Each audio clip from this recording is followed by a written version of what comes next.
దేవునికి స్తోత్రములు. మీ అందరికీ నా వందనములు. ఈరోజు దేవుని వాగ్దానము. నా ఆత్మ మీ మధ్య ఉన్నది గనుక భయపడకుడి. హగ్గయి 2వ అధ్యాయం 5వ వచనము.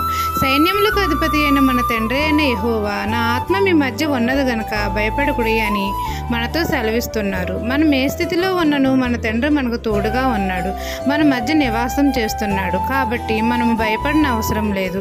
అంధకార స్థలములో మనకు వెలుగు పుట్టించే దేవుడు మన దేవుడు. మనం పడిపోయినను మరలా మనల్ని లేవనెత్తే దేవుడు మన తండ్రి.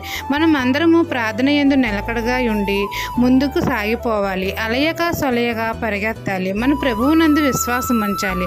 మన ఎదుట ఉన్న ఎటువంటి అడ్డంకమైనను ఆటంకమైనను రోగమైనను దేవుడు తొలగిస్తాడు. దుష్టుని అగ్ని బాణములను ఆర్పివేస్తాడు. దేవుని ఆత్మ మన మధ్య ఉన్నది గనుక మనం భయపడిన అవసరం లేదు. మన దేవుని మందిరం యొక్క తేజో మహిమతో మనల్ని నింపుతాడు.